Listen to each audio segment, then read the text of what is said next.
Hello दोस्तों, नमस्कार। SMKC channel में मैं आप सभी लोगों का दिल से बहुत बहुत स्वागत करता हूं। अगर आपने पहली बार विजिट किया जरूर चैनल को सब्सक्राइब कर लेना। Free stock market classes, let's learn stock market and finance, इन दोनों चैनल को चाहो तो फॉलो करके रख सकते हो। और यस्टरडे कल के दिन की बात करें तो इस चैनल पर जो वीडियो आया था, आप सभी लोगों को बताइए कि कोई भी कंपनी अगर आपको बोनस बायबैक स्प्लिट डिविडेंड देगी तो पहले आपको कैसे पता आप कर सकते हो, इससे रिलेटेड वीडियो था। अगर आपने नहीं देखा तो देख सकते हो, लिंक ऊपर आपको आई बटन पे दे दी है। सो चले दोस्तों, आज की इस पहले वीडियो को स्टार्ट कर लेते हैं। ठीक है दोस्तों, अभी हम लोग आ चुके हैं बिल्कुल हमारे नॉर्मल स्क्रीन के ऊपर। संडे की अगर हम लोग बात करें, पहला वीडियो रहता है कि आने वाले नेक्स्ट 5 दिन बाजार के लिए कैसे रहेंगे, और वी कैन से दैट कि ये हफ्ता मार्केट के लिए कैसे रहेगा। ठीक है, कौन से इंपॉर्टेंट पॉइंट रहेंगे जो कि बाजार में तेजी ला सकते हैं, कौन से ऐसे पॉइंट है जो बाजार को तोड़कर क्रैश करवा सकते हैं।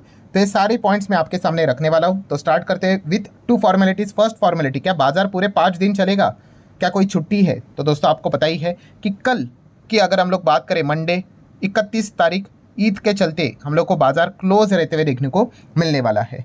मतलब डायरेक्टली मार्केट जो खुलेगा वो मंगलवार के दिन अभी खुलते हुए देखने को मिलने वाला है। मतलब इस हफ्ते की बात करें तो छोटा ही हफ्ता रहेगा, केवल 4 ही दिन बाजार यहाँ पे चलने वाला है। और नए मंथ में भी हम लोग एंट्री करेंगे अप्रैल मंथ में, और अप्रैल में भी अगर आप देखोगे तो 3 छुट्टियाँ हम लोग को देखने को मिलने वाले हैं। वो जब आएंगे तब हम लोग डिस्कस कर लेंगे। बट मेजर पॉइंट क्या है कि यस, ये हफ्ता भी छोटा ही रहने वाला है, 4 ही दिन मार्केट चलने वाला है।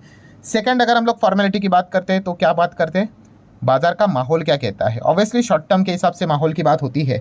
सो माहौल की अगर हम लोग बात करें, पिछले 5 दिन का परफॉर्मेंस क्या रहा है, पिछले 5 ट्रेडिंग सेशन का परफॉर्मेंस 0.09% मार्केट ऊपर गया है, 20 पॉइंट ऊपर गया है। मतलब बिल्कुल फ्लैटिश परफॉर्मेंस। इनफैक्ट हम कह सकते हैं मार्केट में तेजी देखने को मिली थी, बट बाद में बियर वालों ने ऐसा मार्केट को तोड़ा है, तो जहाँ से शुरुआत हुई था वहीं पे मार्केट को लाकर यहाँ पे छोड़ दिया है। मतलब हम कह सकते हैं पिछला जो हफ्ता रहा है काफ़ी बैलेंस हफ्ता हम लोग को देखने को मिल गया। बुल वालों ने भी 2 पंच रखे तो बियर वालों ने भी 2 पंच यहाँ पे देके रखे हुए हैं।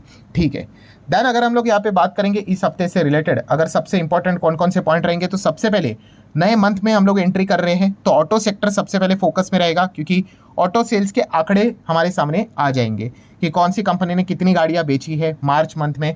ठीक है, 2 व्हीलर, 4 व्हीलर, 3 व्हीलर, जितने भी टाइप के व्हीलर्स रहते हैं सबके आंकड़े हम लोग को देखने को यहाँ पे मिल जाएंगे। देन अगर हम लोग यहाँ पे बात करेंगे दोस्तों, तो बड़ा इवेंट यहाँ पे स्टार्ट होने वाला है, बड़ा फेस्टिवल स्टार्ट होने वाला है, Q4 के रिजल्ट्स। यस, Q4 के नंबर्स की अगर हम लोग बात करें, अगर आप एक शेयर मार्केट में इन्वेस्टर हो तो आप सभी लोगों को बताइए जो क्वार्टर के नंबर रहते हैं हमारे लिए सबसे कीमती दिनों में से होते हैं। ठीक है, Q1, Q2, Q3 and Q4, क्योंकि इसमें हमें पता चलता है कि कंपनी का मतलब रिपोर्ट कार्ड क्या है। ठीक है, कि क्या परफॉर्मेंस दे रही कंपनी, टॉप लाइन क्या है, कितना सेल्स हुआ, कितना प्रॉफिट हुआ, कितने मार्जिन हुए, मैनेजमेंट की कमेंट्री के आगे को लेकर वो क्या बात कर रहे हैं। ठीक है, जियोपॉलिटिकली चीज़ें बदल चुकी है, उसका क्या इंपैक्ट आपके ऊपर पड़ेगा या नहीं पड़ेगा, सारी चीज़ें अभी हमारे सामने धीमे धीमे खुलेंगी। तो इसलिए Q4 का रिजल्ट ये तो सबसे इंपॉर्टेंट इवेंट है, इसको ज़रूर नोट करके हमें चलना है। देन अगर हम लोग बात करेंगे गोल्डन पॉइंट, महा एपिसोड, जिस चीज़ का इंतजार हम कब से कर रहे थे, काफ़ी लोगों के तो मतलब कान पक चुके होंगे इस चीज़ को सुन सुनकर। कौन सा वाला पॉइंट, ट्रम्प का टैरिफ। यस, टैरिफ तो वो बोलते रहते ही है बार बार बार बार, बट कौन सा टैरिफ? Yes, reciprocal tariff. इसको लेकर भाई उन्होंने मतलब इतने पहले समय से यहाँ पे पहले से ही बोल के रखा हुआ था कि भाई ये जो रेसिप्रोकल टैरिफ है, ठीक है, ये यहाँ पे आने वाला है। और कब आने वाला है? तो 2 अप्रैल। ठीक है, इसी हफ्ते को फाइनली चलो हमारे सामने आ जाएगा, देख लेते हैं, दूध का दूध पानी का पानी हो जाएगा कि एग्जैक्टली क्या रहेगा।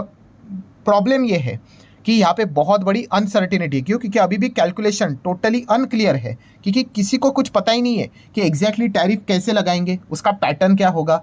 ठीक है, और ये जो टैरिफ है आप सभी लोगों को पता है दुनिया भर के कंट्री के ऊपर लगने वाला है, बट अगर टॉप पे अगर कोई कंट्री है तो जिसका नाम है इंडिया। यस, क्योंकि रेसिप्रोकल टैरिफ का अर्थ क्या है कि आप हमारे ऊपर कितना टैक्स लगाते हो तो हम भी आपके सामान के ऊपर उतना ही टैक्स लगाएंगे। और टैक्स लगाने में नंबर 1 अगर कोई कंट्री है तो इंडिया ही देखने को यहाँ पे मिल रही है। ये कोई मैं अपने मन से बात नहीं कर रहा हूँ, जेन्युइनली अगर हम लोग बात कर ले तो सबसे ज़्यादा टैरिफ के हिसाब से अगर देखा गया तो इंडिया को ही झटका लगने की चांसेस सबसे ज़्यादा है। इसीलिए बोला जा रहा है कि सबसे बड़ा मैसिव मैक्रो शॉक अगर किसी को लगेगा तो इंडिया को यहाँ पे हो सकता है। अभी देखना पड़ेगा कैसा डील किया जाता है, क्योंकि एस्टिमेट्स की बात करें तो मोटा मोटी बोला जा रहा है कि 30% के आसपास टैरिफ हमारे ऊपर लग सकता है।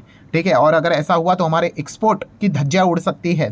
ठीक है, अभी अगेन कह रहा हूँ, अभी पर्दे के पीछे क्या हुआ है। ठीक है, यूएस ऑफिशियल्स आपको पता ही है पिछले 3-4 दिनों तक हमारे इधर ही थे, दिल्ली में मीटिंग हो रही थी, बातचीत हो रही थी। अभी निगोसिएशन हुआ है नहीं हुआ है, ट्रम्प को भी पूछा गया कि क्या हो रहा है करके, तो वो मतलब ऊपर ऊपर से टॉपिक को मतलब ये बोल देते कि प्राइम मिनिस्टर मोदी जी के साथ हमारी अच्छी फ्रेंडशिप है, वो काफ़ी स्मार्ट है, इंडिया की अगर हम लोग बात करें तो हमारे अच्छे दोस्त है, बट टैरिफ को लेकर अगर बात करें तो ऐसा कुछ उन्होंने हिंट नहीं दिया है। तो इसीलिए अगर हम लोग फाइनल कंक्लूजन की बात करें तो 2 तारीख को ही क्लियर होगा कि एग्जैक्टली क्या होने वाला है करके। उसके ऊपर भी अगर हम लोग बात करें तो 25% का टैरिफ आपको पता ही है, उन्होंने इंपोर्टेड गाड़ियों के ऊपर लगा दिया था।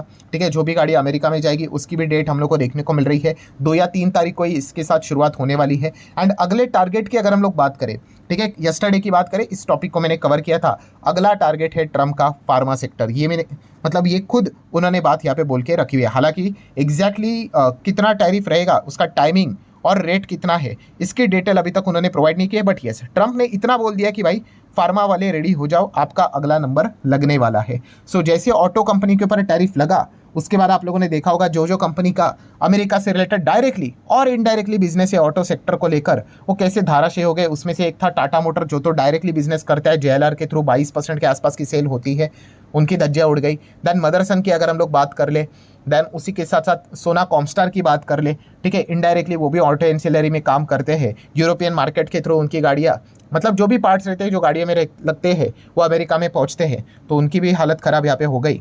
सो डेफिनेटली हम यहाँ पे कह सकते हैं दोस्तों कि ये जो टैरिफ वाला खेल रहता है वो directly as well as indirectly impact कहीं ना कहीं से लेकर यहाँ पे आ ही जाता है। तो अगला नंबर किसका है, फार्मा इंडस्ट्री का। तो डेफिनेटली अगर कोई फार्मा इंडस्ट्री में निवेश करता है तो भाई चेक कर लेना मतलब अमेरिका में आपका कितना एक्सपोजर है। एंड यूजुअली देखा गया तो फार्मा कंपनी का अमेरिका से रिलेटेड बिजनेस का ताल्लुक आता ही है, US FDA वहीं पे तो हम लोग को देखने को मिल जाता है। तो लेट्स सी एग्जैक्टली क्या होता है। एंड देन अगर हम लोग बात करें दोस्तों, तो ये टैरिफ का खेल चल रहा है, तो भारत सरकार के ऊपर भी हम लोगों का फोकस यहाँ पे रहना चाहिए। एग्जैक्टली सरकार इससे रिलेटेड क्या क्लैरिफिकेशन यहाँ पे देती है, क्योंकि ट्रम्प जैसे अनाउंस करेंगे टैरिफ को लेकर, ठीक है, अगर वो बुरी अनाउंसमेंट अगर हुई, ठीक है, तो डेफिनेटली सरकार को तो पूछा ही जाएगा। एंड उसी के साथ साथ अच्छी अनाउंसमेंट भी हुई, ठीक है, कि इंडिया को हम लोग एक्सक्लूड कर रहे हैं या फिर इंडिया के ऊपर कम टैरिफ लगाएंगे फॉर एग्जांपल के लिए, तो ये भी सरकार को पूछा जाएगा कि इसके लिए क्या कीमत चुकानी पड़ी है। ठीक है, इलॉन मस्क की तो एंट्री हो रही है भाई टेस्ला और स्टारलिंक को लेकर, बट और क्या वो चाहते हैं, ठीक है, अलग अलग चीज़ें, डिफेंस डील, F-35 वो क्या हमें बेचना चाहते हैं, क्रूड ऑयल को लेकर वो प्रेशर क्रिएट करने की कोशिश कर रहे थे, क्या उससे रिलेटेड कुछ करना चाहते हैं। ये सारे सवालों के जवाब अभी हम लोग को इस हफ्ते देखने को मिल सकते हैं। इसकी प्रोबेबिलिटी एकदम हायर लेवल की देखने को आप मिल रही है। इसलिए ये जो हफ्ता रहने वाला है दोस्तों, ये लिटरली आप कह सकते हैं मार्केट की अगली दिशा तय कर सकता है। इतना बड़ा हफ्ता यहाँ पे जरूर रहेगा अगर ट्रंप ने कुछ नया ट्विस्ट नहीं लेके आया। नया ट्विस्ट मतलब क्या, 2 तारीख को कुछ बोल दिए और ही कि नहीं नहीं भाई अगले हफ्ते बताऊंगा करके, हो सकता है भाई, ट्रंप की कोई गारंटी नहीं भाई, कुछ भी करते रहते हैं। सो लेट्स सी एग्जैक्टली क्या होता है। देन सेबी की बात करें, उसके ऊपर आप फोकस रख सकते हो। सेबी तो आपको बताइए FNO से रिलेटेड कुछ ना कुछ नया अनाउंसमेंट यहाँ पे लेकर आ रहे हैं, प्रपोजल सामने लेकर आ रहे हैं। अभी रिसेंटली हम लोगों ने देखा था पिछले हफ्ते एक्सपायरी को लेकर एक नई चीज़ हम लोग को देखने को यहाँ पे मिल रही है कि एक ही एक्सपायरी हम लोग को देखने को मिलेगी। ठीक है, ऐसे बहुत सारी चीज़ें यहाँ पे सामने आते हुए देखने को मिल रही है, तो उसके ऊपर आप फोकस रख सकते हो। देन मिडल ईस्ट की बात करें तो मिडल ईस्ट में भी वापस हालत खराब होते हुए देखने को मिल रहा है। वैसे तो वहाँ का माहौल खराब ही देखने को यहाँ पे मिल जाता है। जब से ट्रंप आए हैं उन्होंने तो पूरी तरीके से छूट देखे यहाँ पे रखी हुई है, तो और भी ज़्यादा चीज़ें वहाँ पे हम लोग को होती हुई देखने को मिल रही है। ऊपर से बात करें तो क्रूड ऑयल फोकस में रख सकते हो, जो कि फिलहाल 75 के आसपास, 70-75 के आसपास चलते हुए देखने को मिल रहा है। WTI अभी भी 70 के नीचे देखने को यहाँ पे मिल रहा है। रशिया यूक्रेन वॉर भी जारी है। रशिया ने क्लियर कट बोल दिया कि बहुत सारे टर्म्स कंडीशन ये वो सारी चीज़ें सुनेंगे, बट पूरी तरीके से सीज फायर नहीं करेंगे। ठीक है, और कंडीशंस भी उन्होंने ऐसे सामने रखे तो यूक्रेन थोड़ी ना मानेगा। ठीक है, तो वो भी वॉर हम लोग को जारी रहते हुए देखने को यहाँ पे मिल रही है। आगे बढ़ेंगे दोस्तों तो FIS DIS एक्टिविटीज़। यस, पिछले हफ्ते की अगर हम लोग बात करें, जो आखिरी दिन हम लोग को देखने को मिल गया, काफ़ी शॉकिंग पॉइंट देखने को मिल गया, क्योंकि FIS की जिस प्रकार से वापसी हम लोग को देखने को मिली थी, एक यूजुअली पैटर्न बन जाता है। अरे हाँ भाई, आज के मतलब फ्राइडे के दिन इतना कोई बड़ा माल बिकते हुए तो देखने को नहीं मिला। मार्केट कोई बहुत धूम धड़ाके के साथ यहाँ पे गिरा तो नहीं है, बट जब डेटा सामने आ गया हर कोई हक्का बक्का हो गया। 4,2500 करोड़ की नेट बाइंग नहीं, माफ़ कीजिएगा, नेट सेलिंग FIS की ओर से देखने को मिल गई। तो क्या FIS ने वापस अपना मन बदल लिया है? क्योंकि अगर उनके ओर से चीज़ें वापस प्रेशर आना शुरू होगा तो वापस बुल वालों के लिए मार्केट को पोजीशन को मेंटेन रखना या फिर मार्केट को ऊपर लेके जाने के लिए काफ़ी तकलीफ हो जाएगी। ठीक है, सो डेफिनेटली ये भी एक चीज़ देखना इस हफ्ते की काफ़ी इंटरेस्टिंग पार्ट होने वाला है कि क्या उनने एक ही दिन यहाँ पे माल बेचा है या फिर वो आगे लगातार आगे वापस अपना मूड माहौल चेंज कर रहे हैं। तो एक देखने वाली बात रहेगी। रुपी डॉलर का रिलेशन फोकस में रहना चाहिए। फिलहाल तो हम कह सकते हैं 88 तक रुपये डेप्रिसिएट हो चुका था, वहाँ से 85.50 तक आया है।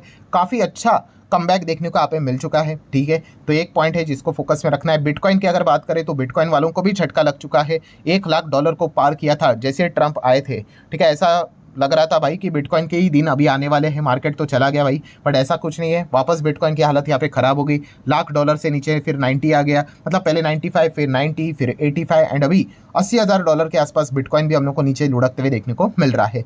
गोल्ड की बात करें, यस, ऐसे खराब माहौल में एक ही अगर कोई अच्छा परफॉर्मेंस दे रहा है जो कि कई सालों से अपना ट्रैक रिकॉर्ड मेंटेन रख रहा है, वो है गोल्ड। और इस वक्त की भी बात करें भाई, जिन्होंने गोल्ड में निवेश किया है वो काफ़ी खुश हम लोग को देखने को यहाँ पे मिल रहा है। 92,000 को क्रॉस गोल्ड करते हुए देखने को यहाँ पे मिल चुका है।